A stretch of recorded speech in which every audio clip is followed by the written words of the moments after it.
Greetings and welcome to the lesson. The subject is advanced taxation. We've been studying the various aspects of the chapter professional practice in taxation.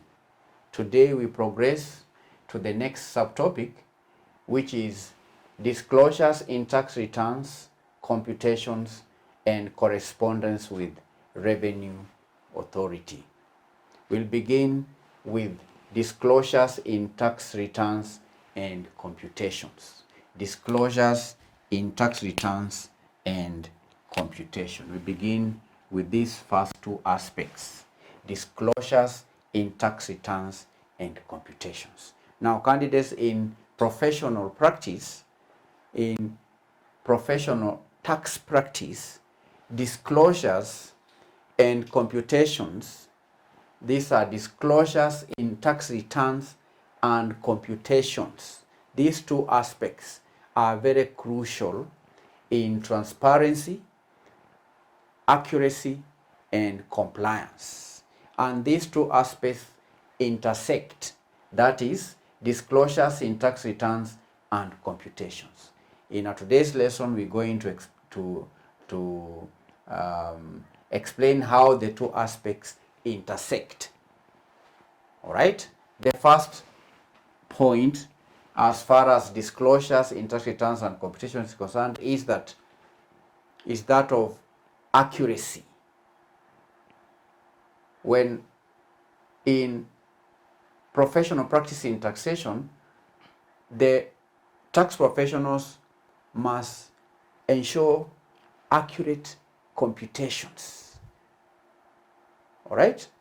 There ought to be accurate computations in tax returns. Do you understand? Disclosures in tax returns. What is being disclosed must be accurate. Accurate computations supporting disclosures. Accurate computations must support disclosures in tax returns. Accurate disclosures in tax returns must be accurately computed. Must be accurately computed. Tax computations, in other words, form the foundation of tax returns. They involve the precise calculation of income, deductions, calculation of credits, and taxation owed or refunded. So, in other words, these computations are essential for providing accurate disclosures in tax returns. Number two, disclosure of income and deductions. Disclosure of income and deductions. Tax returns require the disclosure of various types of income, such as wages, such as dividends, such as interest, such as capital gains, such as dividends, such as rental income, and so on. Additionally, deductions, credits, and exemptions need to be disclosed when computing taxable income accurately. So we have disclosure of income and deductions. 3, compliance with tax laws and regulations. Compliance with tax laws and regulations. Disclosures in tax returns should comply with the relevant or the current tax laws and regulations, and therefore accurate computations are necessary to ensure that all required disclosures are made and all relevant income and deductions are accounted for accurately and correctly. The fourth point is disclosures of uncertain positions. Disclosures of uncertain positions or disclosures of complex transactions or complex transactions. What does that mean? Now, in cases where interpretations of the interpretation of tax laws are uncertain or where complex transactions exist, it's essential to disclose such positions in tax returns. And therefore, accurate computations and clear disclosures regarding such uncertain and complex transactions demonstrate transparency and also mitigate potential issues with the tax authorities. So as a tax professional, when dealing with complex transactions, when dealing with the uncertain positions, it's important to disclose such complex transactions because that would indicate transparency and it can reduce or mitigate any potential penalties from the revenue authorities.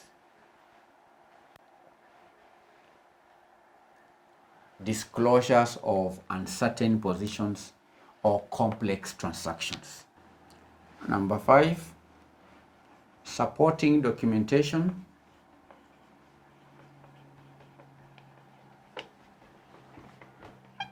for disclosures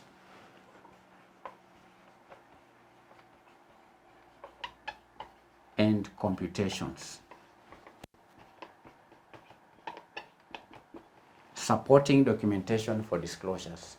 Accurate computations candidates should be supported by thorough documentation, and such thorough documentation include records, include receipts, invoices, financial statements, and any supporting documents that validate the figures disclosed in tax returns. Supporting documentation for disclosures and computations. Then 6, we have ethical considerations.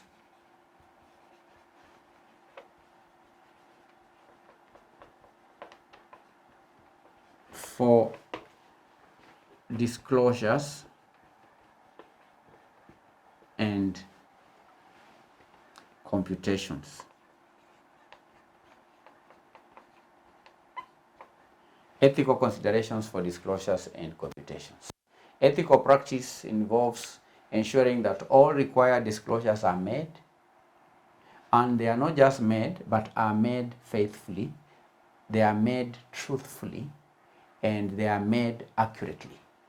So tax professionals need to exercise what we call professional judgment in order to balance the client's interests with the responsibility to adhere to ethical standards and legal requirements. Ethical considerations for disclosures and computations. 7, we have transparency in disclosures and computations. There's also the question of transparency in disclosures and transparency in computations. Transparent disclosures and computations are vital for maintaining credibility.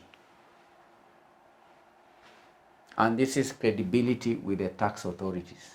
And that includes disclosing all the relevant information and explanations that support the position taken in the tax returns.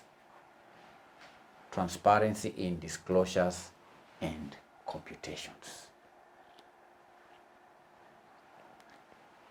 Number 8, client communication.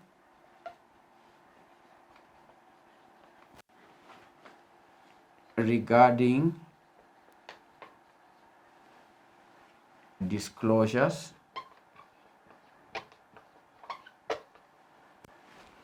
and computations.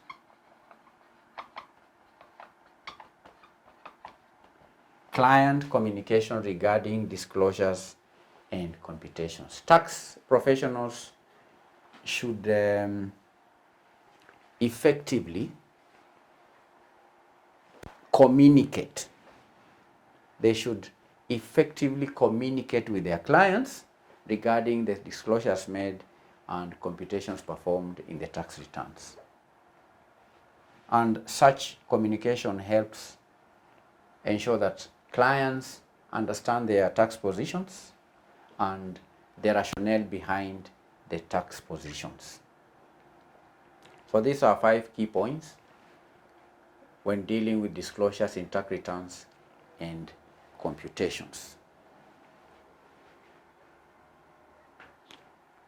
8 points.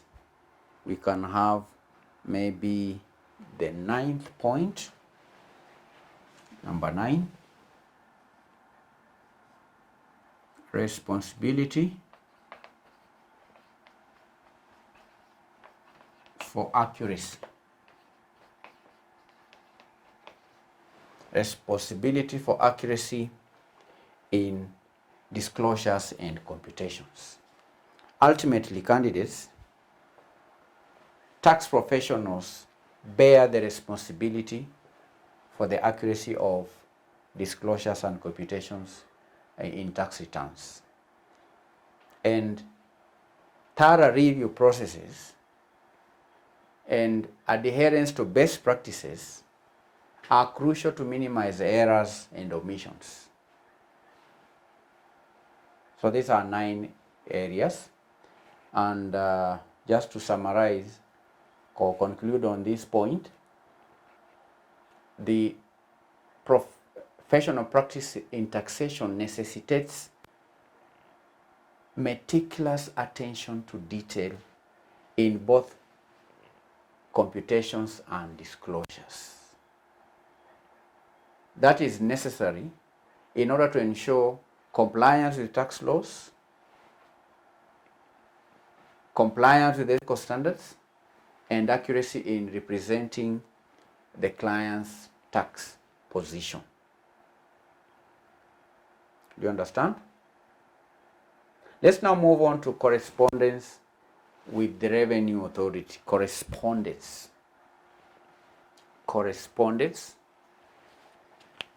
with the Revenue Authority. Correspondence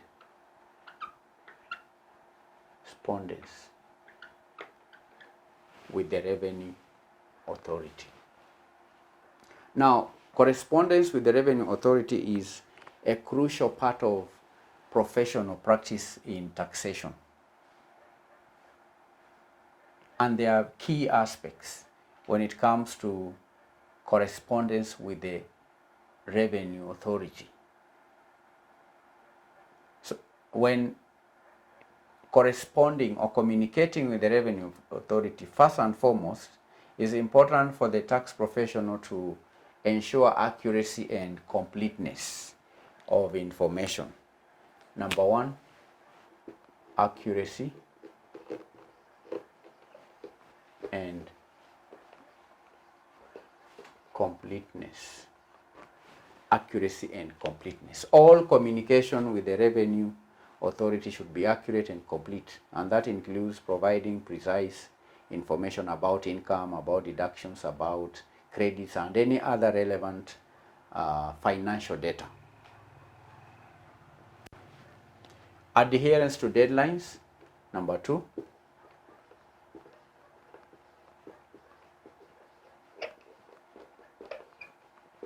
Adherence to deadlines. Tax professionals need to comply with deadlines set by the Revenue Authority for filing tax returns. They also need to respond to inquiries or provide requested information, because missing deadlines can result in penalties or further scrutiny. Deadline, adherence to deadlines. 3, clarity and professionalism. Clarity and professionalism. When corresponding or communicating with the tax revenue authority, the written correspondence should not only just be clear, but it should be professional and free from jargon. There ought to be clear and concise explanation of tax positions or any discrepancies in filings, if there are any, because that can then help facilitate smoother communication with the tax authority. Clarity and professionalism. 4, documentation and record keeping. Documentation and record keeping. Maintaining comprehensive documentation of all correspondences and submissions to the revenue authority is essential, because documentation serves as evidence and support for the position taken in tax returns or in response to inquiries. 5, transparency and disclosure.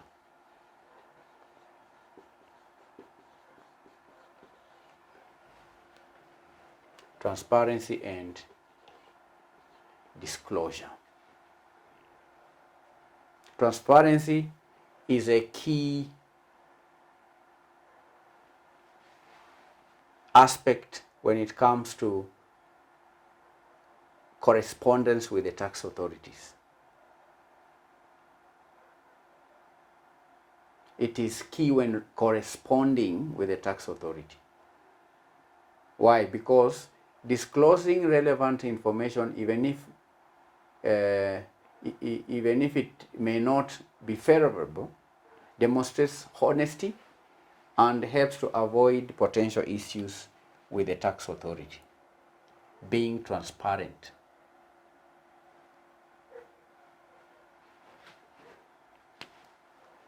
Five or six, we have what we call legal compliance and representation. Legal compliance and representation. Tax professionals must ensure that their communications comply with relevant tax laws and regulations. They may also represent their clients before the revenue authority, which involves advocating for their clients' interests while staying within legal boundaries. Legal compliance and representation. Adhering to laws and regulations and advocating, representing their clients.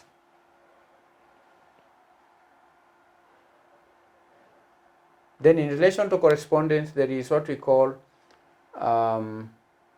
understanding and addressing queries.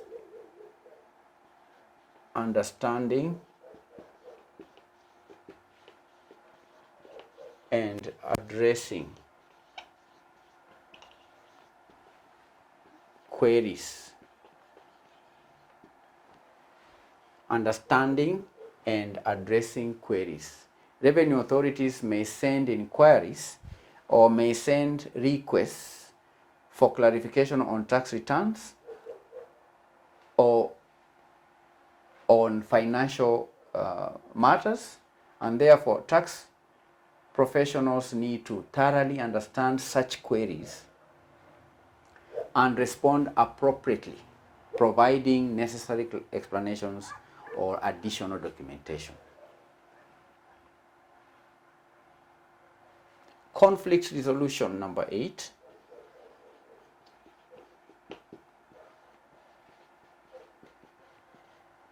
Conflict resolution. And related to conflict resolution, we have appeals and appeals.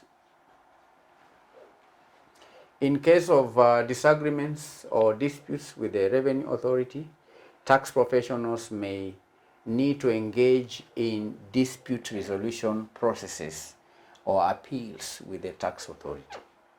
They ought to be correspondence. And that requires deep understanding of the law and also the ability to present a strong case on behalf of their clients. Number 9, professional conduct and ethical standards.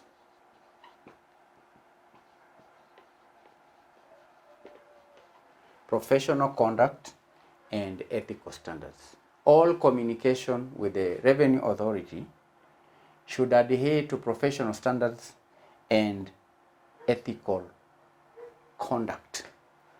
And that includes avoiding misrepresentations, avoiding dishonesty or attempts to mislead the authority. Then lastly, continual communication and updates, or continuous communication and updates.